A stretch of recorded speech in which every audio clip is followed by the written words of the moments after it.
Esta é a nossa escola, escola dominical. Esta é a nossa escola, uma escola sem igual. Uma escola sem igual, que faz bem a toda gente. Quem não vem a essa escola, com certeza está doente. Com certeza está doente, ou estava trabalhando. Quem trabalha no domingo, o Senhor está roubando. O Senhor está roubando. O que chega atrasado, o seu nome fica ausente. Ele fica envergonhado, ele fica envergonhado por não saber a lição. Professor faz a pergunta, ele diz eu não sei não. Ele diz eu não sei não. Professor vai ensinar, ele senta no seu banco e começa a cochilar. E começa a cochilar. E não ouve o relatório, com certeza ele pensa que essa escola é um dormitório. Vamos, pois, meus irmãos, viver como bons cristãos, combater a negligência e plantar consagração. Graça e paz a todos que nos acompanham aqui no canal Palavra Viva e Fiel. Vamos para a nossa 10ª lição do trimestre. Gênesis capítulo 18 e 19. Sodoma e Gomorra. Sem dúvida, uma das histórias mais conhecidas do Antigo Testamento e também carregada de significados polêmicos até os dias de hoje. O nosso texto áureo encontramos em Gênesis capítulo 19, versículo 25. Ao tempo que Deus destruía as cidades da campina, lembrou-se Deus de Abraão e tirou a Ló do meio das ruínas, quando subverteu as cidades em que Ló habitara. A nossa leitura bíblica está em Gênesis capítulo 19, versículos 15 a 29, e a verdade prática nos fala que em todo ato de juízo, a misericórdia de Deus também está presente. A nossa introdução no capítulo 13 de Gênesis. Fazemos um breve retorno a esta parte, onde narra um pouquinho sobre a história de Ló, sobrinho de Abraão. Na disputa que os pastores de rebanhos de Ló tiveram com os pastores de rebanhos de Abraão, pois os seus rebanhos haviam crescido muito e agora não havia pasto suficiente para todos. Então, naquele momento, Ló tinha feito uma escolha. Abraão lhe deu a prerrogativa de escolher a direção que ia tomar. E ele escolheu a direção das campinas de Sodoma e Gomorra, movido pelas aparências. Era uma terra boa, farta, de muito capim, de muito mantimento. Seus critérios, portanto, foram as aparências e interesses materiais. Agora, Ló estava onde nunca deveria ter ido. E mesmo sendo um homem justo, sofreria as consequências do juízo divino. Aprendemos então que, ainda que sejamos justos diante de Deus, isso não nos isentará de sofrermos também o juízo de Deus. As nossas escolhas nem sempre são as mais corretas, e de uma maneira ou de outra nós sofreremos as consequências delas. Nosso primeiro tópico nos fala sobre as atitudes de Abraão. Servos de Deus dedicados, como Abraão era, inspiram e incentivam outros a caminharem nas suas pisadas. Vejamos algumas das suas atitudes neste capítulo 18 que servem de exemplo para nós. Começamos falando da hospitalidade de Abraão. No capítulo 18, 3 personagens aparecem a Abraão e ele reconhece que não eram simplesmente pessoas comuns. Ele reconhece que Deus estava lhe dando uma oportunidade de ser hospitaleiro. É bom lembrar que nas regiões antigas do Oriente, naquela época, a hospitalidade era uma regra sagrada em todos os povos. O hóspede, ele tinha o melhor da casa, era protegido por toda a família. A hospitalidade era a regra no Oriente e Abraão não fugia dessa regra. Quando ele vê esses 3 personagens, ele sai da porta da tenda do seu encontro e vai até eles e se prostra em terra, em sinal de profunda reverência, sendo que o costume era justamente o contrário, era que o visitante, o recém-chegado, o hóspede, cumprimentasse aquele que estava na casa ou na tenda, e Abraão faz justamente o inverso disso.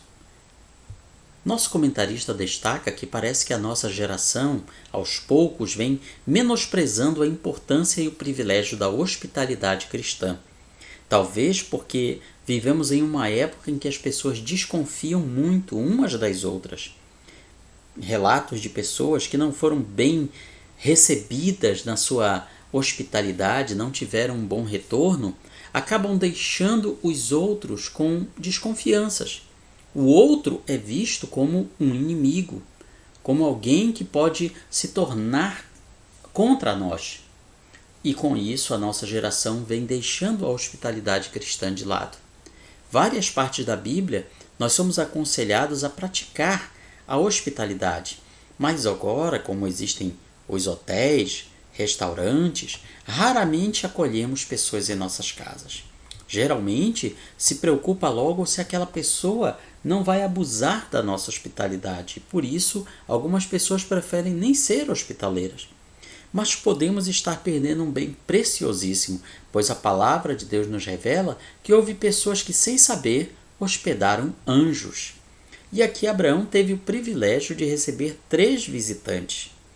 Uma boa parte dos teólogos, entre eles o nosso comentarista, entende que ali 2 daqueles personagens eram anjos e o terceiro era o próprio Deus. Então ali nós tínhamos uma teofania, uma manifestação de Deus na forma visível, corpórea. E Abraão teve o privilégio de servir pessoalmente o próprio Deus. Destaca-se que Abraão era um rico líder tribal e já idoso, já tinha 99 anos. Mas ele não designou essa tarefa para ninguém. Ele próprio vai atrás dos ingredientes, da comida e serve aqueles visitantes. Nos chama a atenção um modo discreto, quase imperceptível, como aconteciam as visitações de Deus. Deus não visita Abraão com toques de trombetas, mas de uma forma simples, como um viajante desconhecido. Assim também Deus faz conosco. Ele nos prova todos os dias de várias maneiras, através das pessoas mais simples e humildes que possamos imaginar. E às vezes não somos bem aprovados.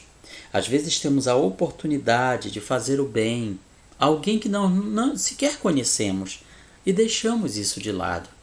Então que esta lição seja um despertamento para nós, para que nós aproveitemos essas oportunidades de hospitalidade e bondade que Deus nos concede todos os dias. O segundo item nos fala que Abraão, além de ser hospitaleiro e ter hospedado o próprio Deus, ele também foi amigo de Deus. Esse é um dos títulos que com certeza mais causa impacto em relação a Abraão. Ele é chamado por 3 vezes de amigo de Deus. Segundo Crônicas 20, versículo 7, Isaías 41, versículo 8, Tiago 2, versículo 23. Amizade envolve intimidade e confiança, já que entre amigos existem as confidências. Quantos de nós já não ouviram aquela sigla BFF, que quer dizer melhores amigos em inglês? Então veja que essa amizade existia entre Deus e Abraão. O grande Criador dos céus e da terra, ele era amigo. Abraão não era simplesmente um servo, um escravo, um criado de Deus, mas ele era amigo de Deus. Ele não era um colega, um conhecido, ele era amigo de Deus. E nós? Será que podemos dizer que Deus é nosso amigo? Será que realmente nós temos procurado desenvolver essa intimidade e confiança com Deus? Ou será que somos apenas servos, apenas escravos, talvez até servos bem pontuados, digamos assim, bem colocados, mas o servo não é a mesma coisa que o amigo. Lá no Novo Testamento nós encontramos Jesus falando para os seus discípulos: não tenho-vos chamado de servos, mas sim de amigos, porque o servo não sabe tudo que seu senhor faz, mas o amigo sabe, e tudo que meu Pai me deu, eu revelei a vocês. E nós, será que poderíamos nos chamar amigos de Deus? Ou será que somos apenas servos? Ser servo de Deus com certeza é bom, mas ser amigo de Deus é muito melhor. E Abraão era esse tipo de pessoa, ele era esse amigo de Deus. No momento que Abraão acompanha seus visitantes e os manda embora, Deus decide compartilhar com ele o que iria fazer. O escritor cristão Webers ressalta que Abraão, por ser íntimo de Deus, sabia mais sobre o futuro de Sodoma do que os próprios moradores daquela cidade, mais do que Ló, que vivia naquela cidade. Talvez não, há pouco tempo. Aprendemos então que Deus compartilha segredos com os seus. Como seria bom se todos nós fôssemos íntimos de Deus assim? Jesus falou em João capítulo 15, versículo 15, sobre como Deus continua procurando pessoas para chamar de amigos. E nós, será que podemos nos dispor a sermos amigos de Deus? Em terceiro lugar, Abraão intercedeu por aquelas cidades. Certamente que Abraão conhecia a má fama daquelas pessoas, mas ele intercede por aquelas pessoas. Talvez esse seja o ponto mais tocante nessa história, a intercessão de Abraão. Ele poderia pedir: Deus, realmente aquelas pessoas são más, são pecadoras, elas merecem o teu juízo. Mas Abraão faz o quê?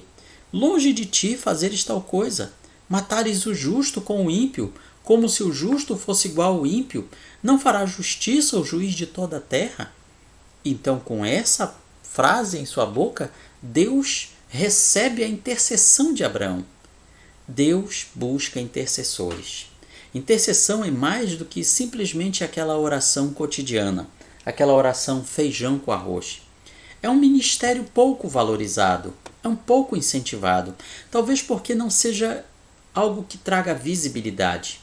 É muito comum vermos pessoas famosas por serem pregadores, outras famosas por serem cantores, e tudo isso é importante. Outros são famosos por serem profetas, também é um ministério importante. Mas você já viu alguém ser famoso por ser um intercessor? Não, você não vai ver isso. É um ministério pouco valorizado. Se alguém quiser fama e reconhecimento, o caminho de intercessor nesta terra com certeza não trará bons frutos. Mas Deus reconhece o valor dos intercessores. Os intercessores não recebem credenciais, como ensina aqui o nosso comentarista, credenciais se referindo carteiras, credenciais eclesiásticas, postos de renome. O intercessor não vai encontrar isso. Mas Deus busca intercessores todos os dias, todos os momentos. Intercessão é um bom critério para medir a profundidade da nossa espiritualidade. Talvez isso chame a atenção de alguns, mas espiritualidade tem vários níveis de profundidade? Sim, é como se fosse um rio. Existem aqueles crentes que são espirituais como se fossem crianças brincando na margem do rio. Outros são espirituais como uma criança que nada na margem do rio, um pouco mais adiante. Outros são espirituais a ponto de nadar no meio do rio, desafiar as correntezas. Mas outros são espirituais a ponto de mergulhar profundamente no rio da espiritualidade. Que tipo de crentes nós somos? Crentes infantis oram apenas por si mesmos o tempo todo, como se Deus fosse um Papai Noel e nós tivéssemos a fazer uma lista de pedidos. Só gente amadurecida ora pelos outros. Se queremos orar mais, devemos orar pelos outros. Quantas pessoas precisam das nossas orações, das nossas intercessões, todos os momentos? Nossos amigos, nossos inimigos, nossos conhecidos, nossos desconhecidos, a nossa pátria, o mundo todo. A cobertura de oração é imensa. A grandeza de Abraão aqui é revelada. Ele ora e intercede por uma cidade ímpia, não uma cidade de justos, uma cidade onde ele nem morava. Interessante que Ló, que morava em Sodoma, conhecia os pecados daquela gente, e em nenhum momento é mencionado Ló orando por aquelas pessoas.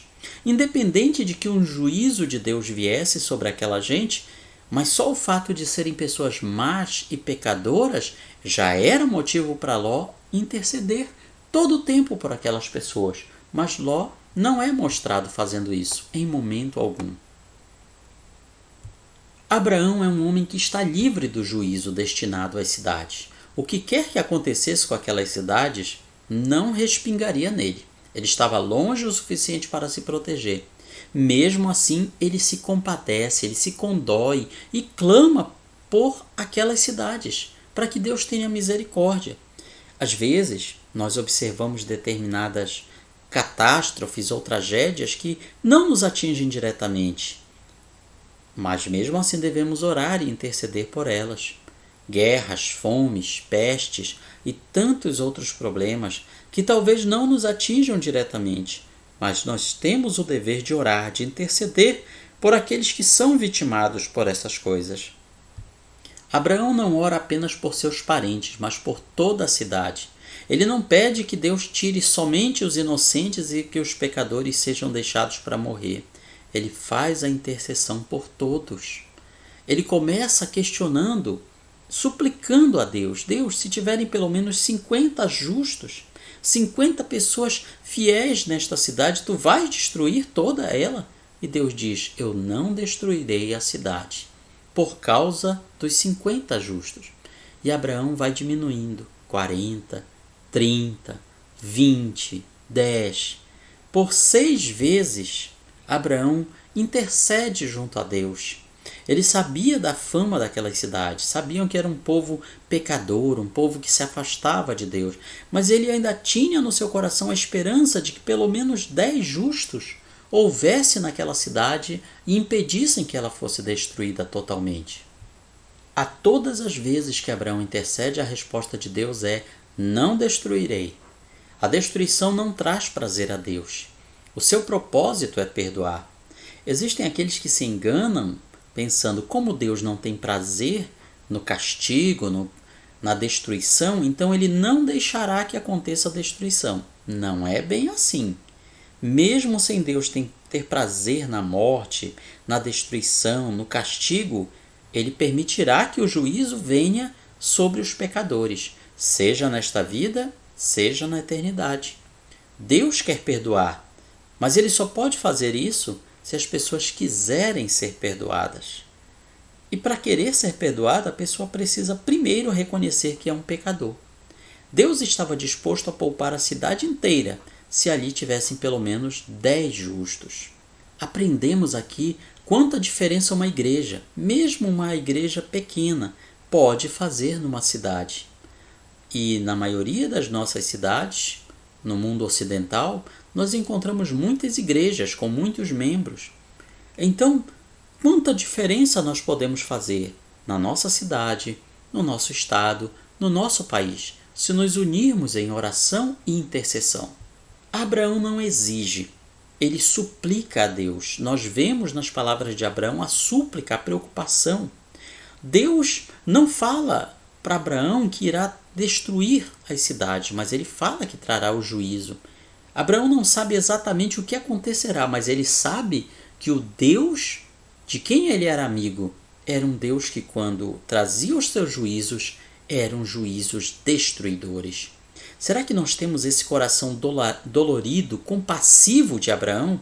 Ou será que o nosso coração já se tornou endurecido e nos alegramos ao ver os ímpios serem castigados e destruídos? Muito cuidado com esse tipo de postura. Por mais que o castigo do ímpio seja merecido, não devemos permitir que o nosso coração se endureça, mas devemos cultivar um coração sensível, um coração igual ao coração de Deus, um coração que realmente se enterneça pelo pecador, mesmo que seja pelo pecador sendo castigado. Será que temos orado compassivamente pelos maldosos, não para que Deus retire de sobre eles o castigo e tolere os seus pecados, mas para que Deus os converta, os salve, os liberte, os transforme? Uma pergunta muito intrigante aqui no nosso comentário. Se dependesse somente das nossas orações, o que seria da nossa cidade? O que seria do nosso estado? O que seria do nosso país? Quantas vezes nós observamos os crentes nas suas orações, sejam elas públicas ou particulares, orarem pela sua pátria, pela sua cidade? Pouco nós temos orado, pouco nós temos intercedido. Temos intercedido pelas nossas autoridades? Pelos nossos juízes? Pelos nossos magistrados? Pelos nossos legisladores? Temos feito isso? Que Deus levante um exército de intercessores em nossa geração.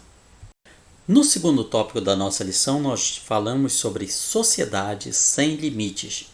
Sodoma e Gomorra, e dá a entender que havia outras cidades menores em volta da Campina, embora isso não seja dito claramente, mas foram duas cidades que passaram para a história conhecidas como símbolo de devassidão e libertinagem.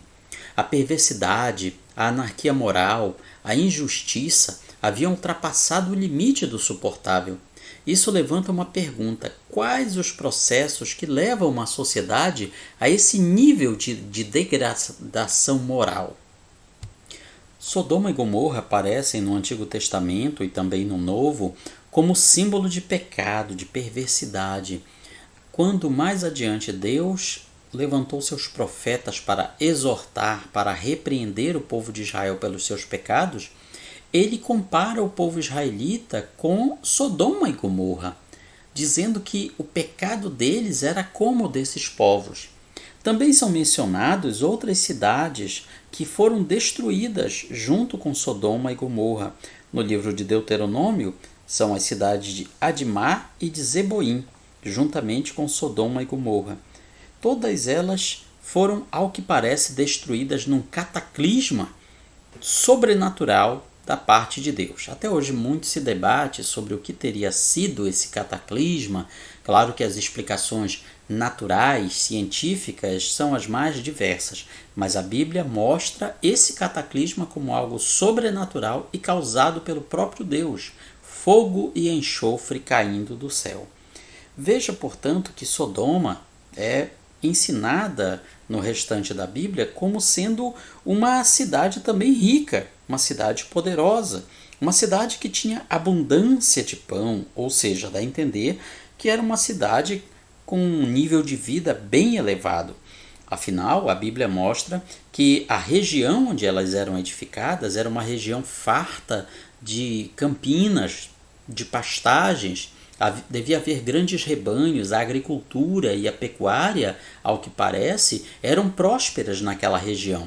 A Bíblia fala em Gênesis capítulo 13 que aquela região de Sodoma e Gomorra era como o jardim do Éden, de tão linda, de tão próspera, ou seja, uma região frutífera, uma região quase que uma terra que manava leite e mel, ou seja, aquelas cidades deveriam ser ricas e poderosas. No primeiro item nós lemos sobre a abrangência do mal, mas antes que se deitassem, os homens daquela cidade cercaram a casa, os homens de Sodoma, tanto os moços quanto os velhos, sim, todo o povo de todos os lados. O caminho do pecado é de crescente destruição e também degeneração.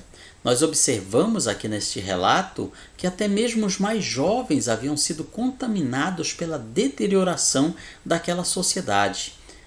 Ora, para chegarem a esse nível, desde crianças eles já deviam ter sido ensinados naquelas perversidades, naqueles maus costumes.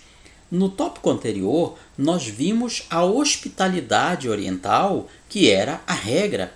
Portanto, aquelas pessoas elas estavam quebrando esta regra.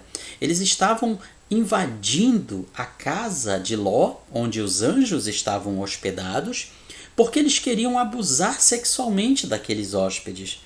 Ou seja, o pecado daquela população era tão grande que até a regra sagrada da hospitalidade estava sendo colocada embaixo. Embora Sodoma e Gomorra sejam as mais mencionadas, como eu mencionei ainda há pouco, havia também as cidades de Admá e Zeboim, mencionados em Deuteronômio 29, versículo 23. O texto diz que tanto os moços quanto os mais velhos estavam unidos na prática da perversidade. Ou seja, aquela perversão já havia se espalhado por toda a população. Esse nível de maldade e pecado. Não havia ninguém no meio daquela gente toda para dizer: são estrangeiros, são peregrinos, estão hospedados na casa de um dos nossos moradores. Nós não podemos agir dessa maneira, estamos quebrando a regra da hospitalidade e, além disso, nós estamos deixando que as nossas perversões dominem as nossas ações. Destaca o nosso comentarista que quando o nível de maldade e pecado é tão acentuado, as condutas iníquas atingem todas as faixas etárias, até mesmo as crianças copiam e banalizam a maldade, a depravação. Aquilo que era anormal agora passa a ser normal, passa a ser regra. Referenciais de santidade e piedade são fundamentais para as próximas gerações, caso contrário, o mal triunfará. Se as novas gerações não tiverem uma referência, um padrão de certo e errado, elas adotarão o errado como certo. Elas não terão nenhum referencial. E isso é algo que cada geração de cristãos deve se preocupar. Será que nós estamos sendo um referencial para as gerações futuras? No segundo tópico, nós lemos sobre a ausência de limites morais. Chamaram por Ló e lhe disseram: onde estão os homens que à noitinha entraram em tua casa? Traze-os fora a nós, para que abusemos deles. Algumas Bíblias traduzem por conheçamos, numa tentativa de, digamos assim, amenizar a brutalidade daquela situação. O que aquelas pessoas queriam era abusar sexualmente daqueles estrangeiros, que eles achavam que eram simples homens, mas que na verdade eram anjos de Deus.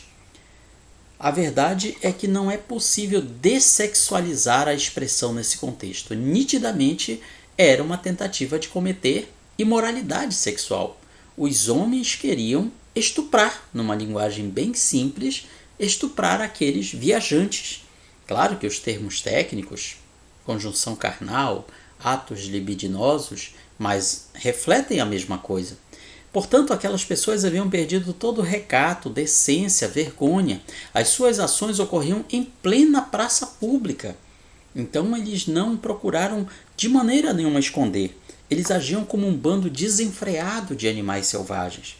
Não é muito diferente do que nós vemos, em alguns momentos, a nossa geração. A imoralidade sexual parece que se tornou o novo normal. Parece que o não se reprima ganha força a cada dia. Se lhe dá prazer, faça. Esse é o lema do mundo que nos cerca. O hedonismo, que é esse não se reprima, cada vez mais está se tornando a regra para as pessoas viverem. O pecado daquelas cidades ultrapassou todos os limites. Não se limitavam mais à prática homossexual, que é claramente mencionada aqui. Ou seja, os homens tinham desejo sexual por seres que eles imaginavam serem outros homens. A prova disso é que em determinado momento Ló oferece as suas filhas para que eles satisfizessem os seus apetites sexuais e eles não aceitam. Eles não queriam mulheres, eles queriam aqueles que eles julgavam ser homens. Por isso que o profeta Isaías associa o pecado de Sodoma e Gomorra também à injustiça social. E alguns se valem nisso para tirar o foco da questão sexual, como se fosse um pecado excluísse o outro. E não é assim. Sodoma e Gomorra, eles tinham vários tipos de pecados. A injustiça social era um deles. A opressão dos pobres pelos ricos, isso também é mencionado. O profeta Ezequiel também relaciona essa perversão à exploração dos pobres, à soberba, à abundância de ociosidade, muito tempo livre para pensar aquilo que não agradava a Deus. Já o profeta Jeremias destaca o lado da imoralidade geral e o incentivo aos malfeitores. Então, erram aqueles que querem desvirtuar, querem amenizar o pecado de Sodoma e Gomorra para apenas um tipo de pecado. Havia mais de um tipo. O bem havia se tornado raro e impotente diante da escalada do mal. O mal havia crescido tanto que o bem, embora existisse, era muito pouco. E aqui uma pergunta interessante do nosso comentário. Será que a nossa sociedade é diferente?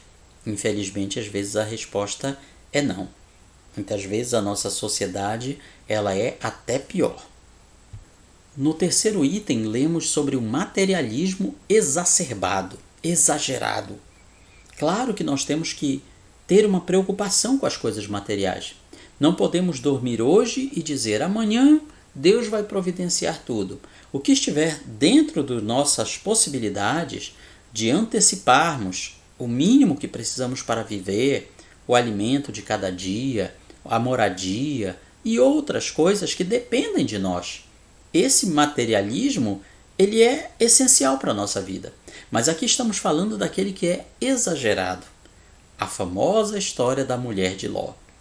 Isso porque os valores morais e espirituais de Sodoma e Gomorra estavam num nível muito inferior aos valores materiais. Sequer havia 10 justos ali. Deus sabia disso. Apenas, ao que tudo indica, havia um justo, que era Ló. Então ele não pôde fazer a diferença. Se pelo menos 10 houvesse, a cidade estaria salva. Haveria uma segunda chance para ela, mas não havia. As cidades, como eu falei antes, eram prósperas, a região era fértil, comparada ao Jardim do Éden. Então era uma cidade rica e poderosa. Não apenas uma cidade, melhor dizendo.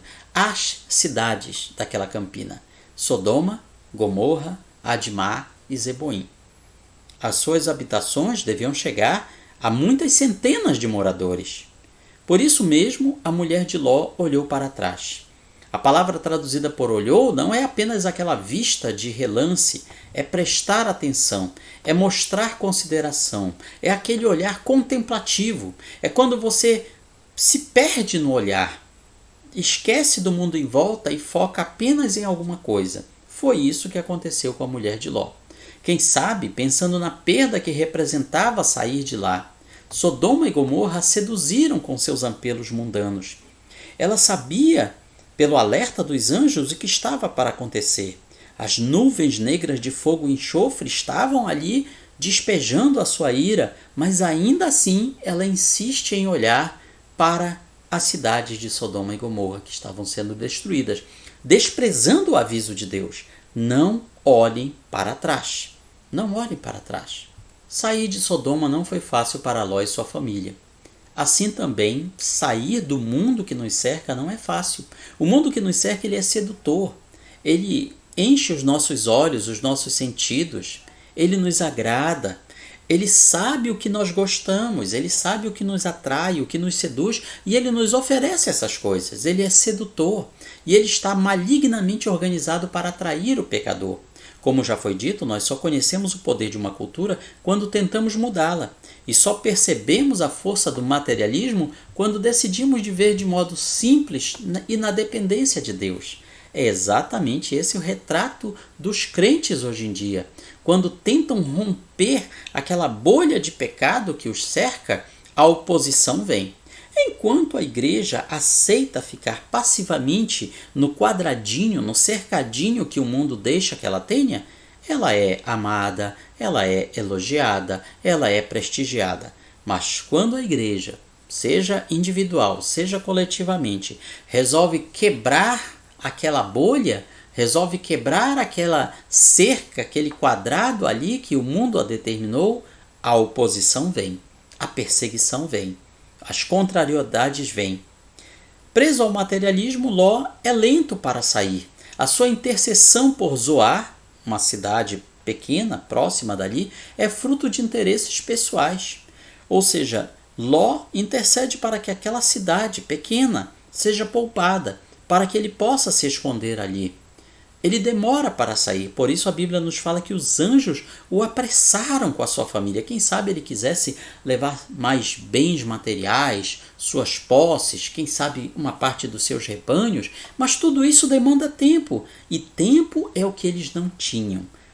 Tempo não havia mais. O juízo de Deus estava vindo sobre aquelas cidades, por isso os anjos o apressam a sair com a sua família. Praticamente é como se eles saíssem apenas com a roupa do corpo, com poucos bens, com quase nada. No terceiro tópico, nós vemos as atitudes de Ló. Já falamos das de Abraão no primeiro tópico, mas vejamos as ações de Ló. Enquanto esteve com Abraão, ele foi bem sucedido, mas quando ficou sozinho, se atrapalhou em sua caminhada. Assim acontece com muitos crentes. Quando estão debaixo da autoridade espiritual, debaixo da vivência espiritual de outra pessoa mais amiga de Deus, eles são bem-sucedidos. Mas depois, quando começam a andar com as próprias pernas, acabam se perdendo no meio do caminho. Ai, como é fácil se perder! Como é fácil perder o rumo! Às vezes até mesmo dentro da igreja é fácil se perder. Começa o nosso comentário falando sobre as escolhas de Ló. A Bíblia nos fala que quando os anjos vieram a Sodoma, Ló estava na entrada, no portão principal da cidade. E ele, quando os viu, levantou-se e foi ao seu encontro, reconheceu que eles eram estrangeiros, eram forasteiros. Então, assim como Abraão, ele prostrou-se em terra. A posição de Ló junto à porta da cidade representa posição social. Nas portas da cidade era onde se ocupavam os negócios importantes. Os negócios importantes eram discutidos. Estar à porta não quer dizer que Ló fosse um porteiro, como alguém pode pensar errado, mas alguém que ocupava posição na hierarquia, na administração local. Há todo um processo aqui. Primeiro vemos Ló se aproximando de Sodoma e armando suas tendas até suas fronteiras. Ele ainda até então é um nômade. Depois ele já aparece morando na cidade e, por fim, ocupando uma posição de relevância na cidade. Aparentemente, tudo corria muito bem para Ló. Aparentemente apenas. Afinal, ele era alguém na escala social, mas não era ninguém na escala espiritual. E o restante da lição vai nos mostrar isso. O restante do texto de Gênesis nos mostra que, espiritualmente falando, Ló não era ninguém. Morar em Sodoma era uma bomba relógio, não havia como acabar bem. Era uma cidade má e pecadora, mas cedo ou mais tarde a ira de Deus viria sobre aquela gente. As escolhas de Ló foram desastrosas para ele e sua família. Cuidado com escolhas que colocam de lado nossa relação com Deus e sua santidade em nossas vidas. Mais escolhas trazem consequências, sempre, seja aqui nesta vida, seja na eternidade. Deus, na sua infinita misericórdia, pode amenizar o impacto dessas consequências, mas certamente nós as colheremos.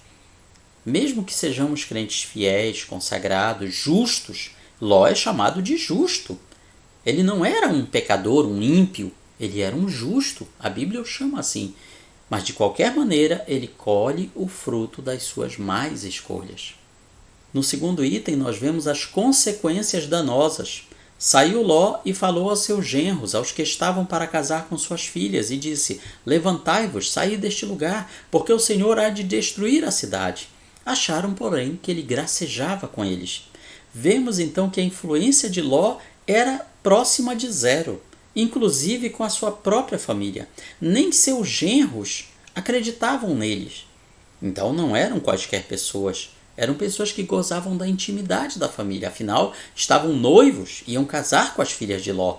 A influência de Ló foi pífia, foi zero naquelas cidades. Sua casa não foi respeitada, embora ele fosse um dos que se assentavam à porta da cidade, tendo uma posição social, mas a multidão não respeitou isso na hora de querer invadir a casa para estuprar os visitantes celestiais. A sua casa não foi respeitada. E quando foi avisar seus futuros genros sobre o iminente juízo, trataram-no com zombaria e escárnio. Será que a nossa casa tem sido respeitada? Ou será que a nossa autoridade espiritual tem sido tão pífia que o inimigo, o ímpio, ele não respeita mais a nossa casa? Será que tem acontecido isso? Se lembrarmos da intercessão de Abraão, Deus prometera não destruir a cidade se nela houvesse 10 justos. Abraão parou nos 10, porque certamente acreditava que pelo menos houvesse esse número naquela cidade. Ló, ao que parece, foi ali um sal sem sabor. E o sal sem sabor só serve para ser pisado pelos homens. Foi o que Jesus disse. E é o que aconteceu com ele.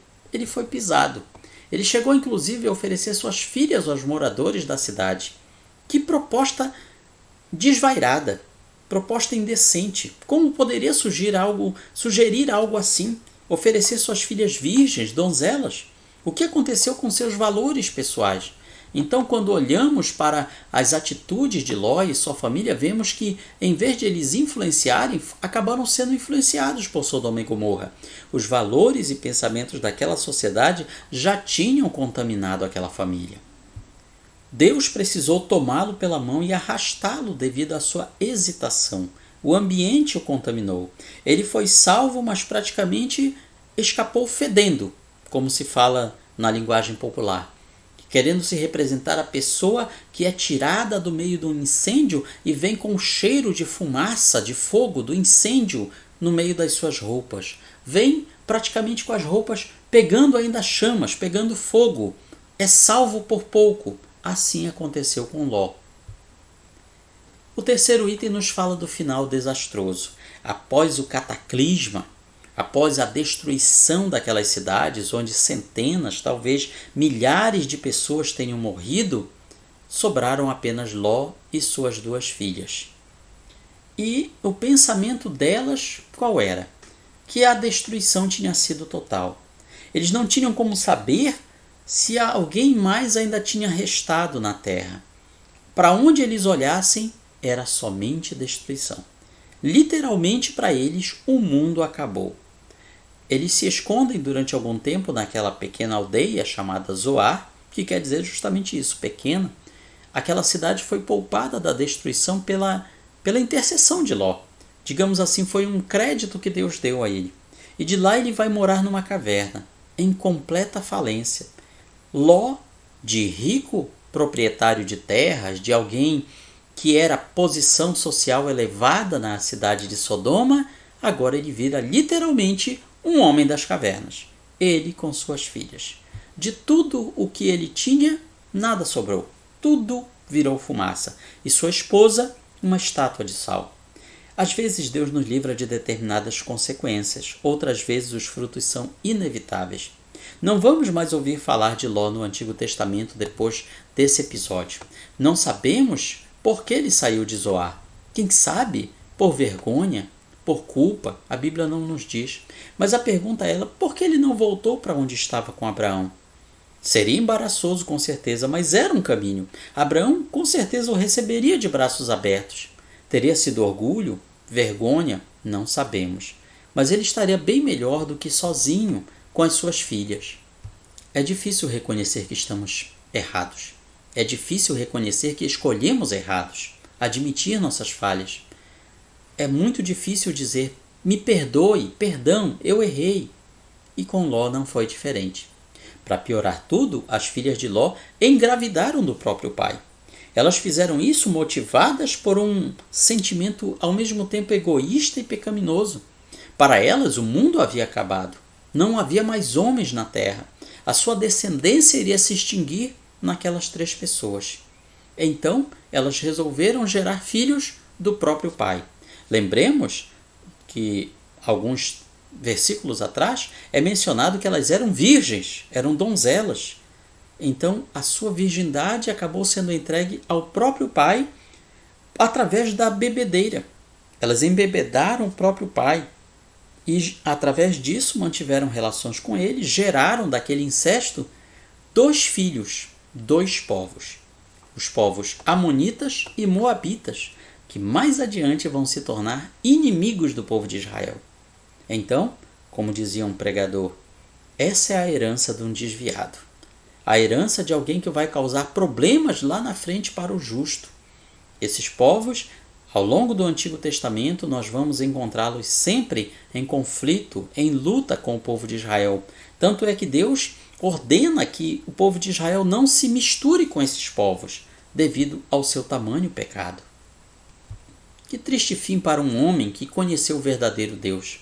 O pecado nunca é estável e nem seguro. Ninguém nunca sabe onde o pecado o levará. O melhor caminho sempre é o arrependimento e a conversão. Não é fácil, mas é a única saída. Concluímos com a nossa aplicação pessoal. Deus está sempre disposto a perdoar os que manifestam sincero arrependimento. Sua justiça e misericórdia andam sempre juntas. Sua graça pode alcançá-lo onde quer que você se encontre. Que Deus, portanto, nos abençoe e que possamos colocar em prática estas abençoadas lições que aprendemos no livro de Gênesis. Deus nos abençoe.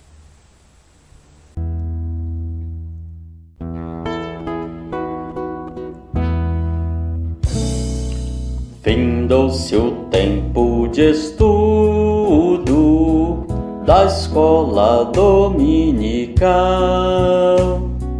Boa lição aprendemos do nosso Pai Celestial. Despede-nos, Jesus Cristo, em tua paz e amor, e nos concede para sempre o teu celeste favor. Aos visitantes e amigos agradecemos também. Que a paz de Deus reine em todos e até domingo que vem. E até domingo que vem. E até domingo que vem.